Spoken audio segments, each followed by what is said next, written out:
मैं विकेश और आप सभी लोगों का हमारे चैनल पे कंप्यूटर सीखो इन हिंदी तहे दिल से स्वागत है। आपको इस चैनल के माध्यम से पाइथन का कंप्लीट कोर्स सिखाया जाएगा। वो ना हिंदी मीडियम में होगा ना इंग्लिश मीडियम में होगा, आपकी अपनी भाषा बोलचाल की भाषा में ही सिखाया जाएगा। अपने कंफर्ट जोन में रहते हुए पाइथन लैंग्वेज की सारी बारीकियों को सीखेंगे। अब बिल्कुल कहानी की तरह सिखाया जाएगा, जैसे दादी दादा कहानी सुनाते हैं उसी तरह से आप इस लैंग्वेज के सारे कंसेप्ट को समझेंगे।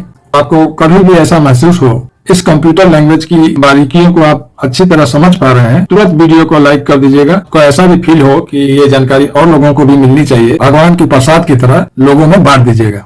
टेक्निकल टर्म में शेयर कर दीजिएगा। पाइथन लैंग्वेज को सिखाने के क्रम में आप क्या क्या सीखेंगे? सबसे पहले introduction to Python. What is Python and its application. Python क्या है और इसके एप्लीकेशंस क्या है, मीन्स हमारे डेली लाइफ में इसका क्या यूज है। तो बात सीखेंगे पाइथन अपने कंप्यूटर में या मोबाइल में इंस्टॉल कैसे करें। अगला स्टेप होगा writing and running your first Python programme. पहला पाइथन प्रोग्राम एडी में लिखेंगे। उसके बाद है अंडरस्टैंडिंग सिंटेक्स। लैंग्वेज सीख रहे हैं तो बहुत सारा उसमें वर्ड होगा जिसको हम लोग कीवर्ड बोलते हैं, और जब वर्ड होगा तो उसका ग्रामर भी होगा जिसको हमें फॉलो करना पड़ेगा, इसी को हम लोग सिंटेक्स कहते हैं। फिर कीवर्ड सीखेंगे कि कौन कौन सा वर्ड इसमें यूज होता है, और तब जाके लास्ट में हम लोग इंडेंटेशन सीखेंगे। उसके बाद पाइथन बेसिक्स है। जब कोडिंग कर रहे हैं तो कोडिंग का पहला नियम है रॉ डाटा कंप्यूटर को या मशीन को प्रोवाइड करना होता है। डाटा जो है हम लोग ओपनली उसको नहीं देते, थैला में डाल के देते हैं। वेरिएबल के बारे में हम लोग सीखेंगे। तीसरा चैप्टर है ऑपरेटर एंड एक्सप्रेशन। अब जब डाटा दे दी तो भाई उसके साथ जोड़ घटा गुना भाग भी तो होगा, ऑपरेटर बोलते हैं। लॉजिकल ऑपरेटर हो गया, greater than, less than, equal to, not equal to, मतलब उस डाटा को लेके कौन कौन सा ऑपरेशन उस पर अप्लाई होगा ये पढ़ेंगे नेक्स्ट चैप्टर में, ऑपरेटर और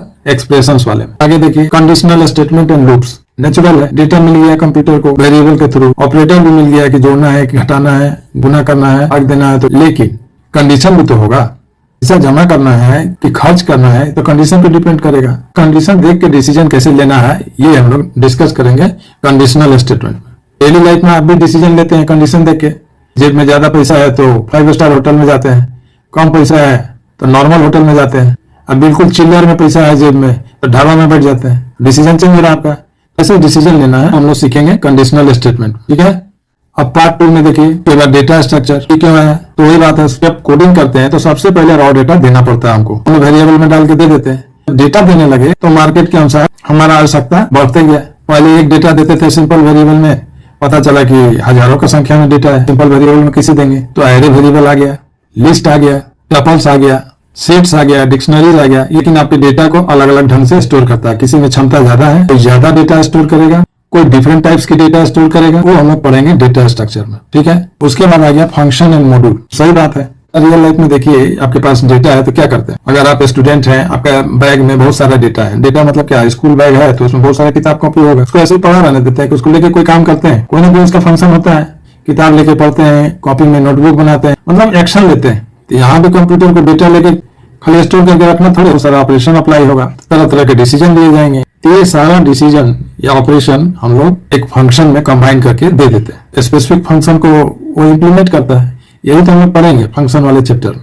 आगे जाके आपको और थोड़ा एडवांस हो जाना पड़ेगा, फाइल हैंडलिंग सीखेंगे। स्टूडेंट है, अलग अलग सब्जेक्ट्स को अलग अलग फाइल में रखते हैं, फाइल को कभी ओपन करते हैं, फिर उसमें दो चार पेज और एक्स्ट्रा लिख के डालते हैं जिसको हम लोग यहाँ इंसर्ट करते हैं। पुराने पेज को फाड़ के फेंक देते हैं जिसको हम लोग यहाँ डिलीट कहेंगे। यानी फाइल बनाना, फाइल में नया रिकॉर्ड ऐड करना, फाइल से पुराने रिकॉर्ड को रिमूव कर देना, ये सारा चीज हम लोग डिस्कस करेंगे फाइल हैंडलिंग वाले चैप्टर में।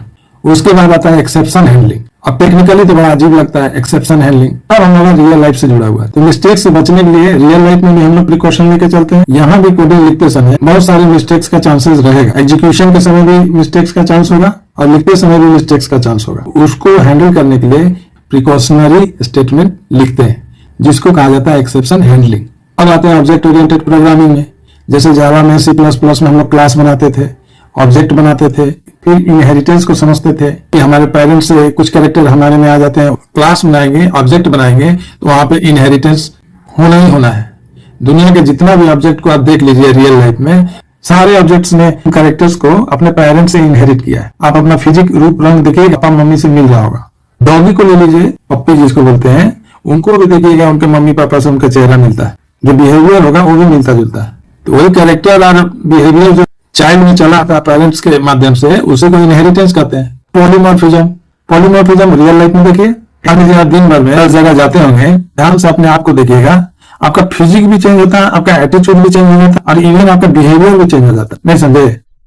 कॉल से क्या कीजिए कि स्कूल जाइएगा तो अपने आप को थोड़ा स्टडी कीजिएगा। स्कूल में आपका बिहेवियर देखिएगा दूसरे टाइप का रहेगा, और घर में आ गया भाई बहन के बीच में एकदम बिहेवियर दूसरा, लगेगा नहीं कि आप वही हैं जो स्कूल में बैठे थे। एटीट्यूड चेंज हो जाता है। सिचुएशन के आधार पे आपका भी एटीट्यूड बिहेवियर चेंज हो जाता है। और यहाँ कोडिंग में भी वही चीज है, जो बिहेव चेंज करते हैं उसी को तो यहाँ पॉलीमॉर्फिज्म कहते हैं। ठीक है।